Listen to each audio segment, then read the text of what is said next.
Hello and welcome. It's Kelly Jayne McCann from OrganizingMaven.com. Now you probably don't know this, but every single day I get questions from people where they ask, how do I untangle the emotional attachments I have to my stuff? And what they're talking about are the attachments that keep us beholden to our stuff despite a desire to let it go. So I decided, why not just do a whole series where I address the emotional components and how they affect our ability to declutter our lives. This week we're focusing on validation. Not very long ago, I was working with a woman who had literally been lugging around her past from home to home to home. In 35 years, she moved 7 times, and each time she moved, she paid to have 20 boxes of college memorabilia hauled on to the next destination.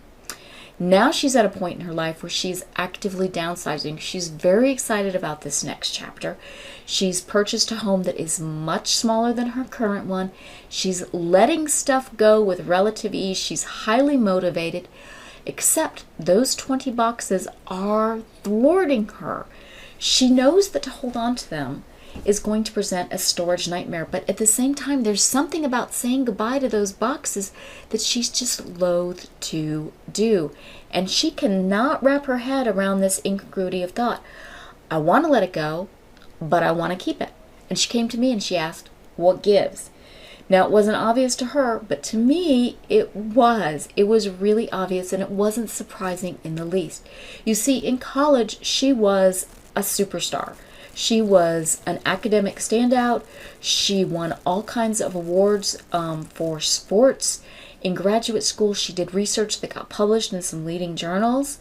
So, you see, everything in those boxes validates her self-worth. Each item, the trophy, the journal, they all provide some sort of physical evidence of her accomplishments. So, of course, she's loath to say goodbye to those boxes. But that doesn't mean that she has to be stuck keeping them.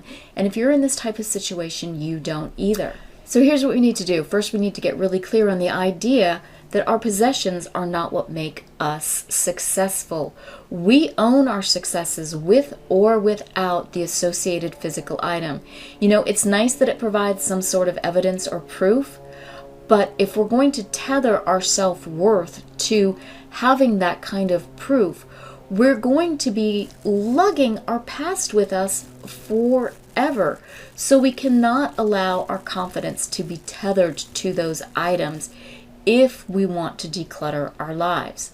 So here's what I suggest is that you get in that mindset, that really objective mindset, and that's going to make it much easier to decide what to keep and what to let go. Now, I'm not saying that this is going to be emotion-free. I'd be lying if I said that.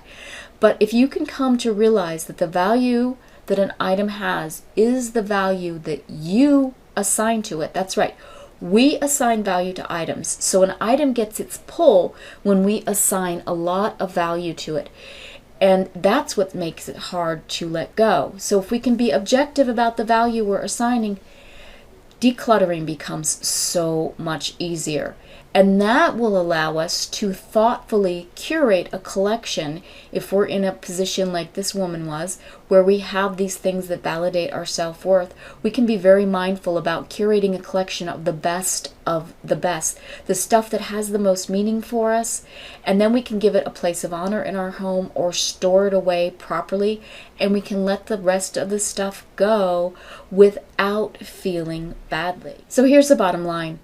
As human beings, we need validation, but that doesn't mean that we have to hold on to every single item that provides some sort of proof of our successes.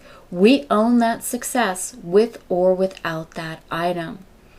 Now, if you enjoyed this at all, I'd love for you to hit the subscribe button, and I'd like to remind you that over on Facebook we have a fabulous support group called Clear Your Clutter, Find Your Happy. The link is below, and I would love to welcome you in.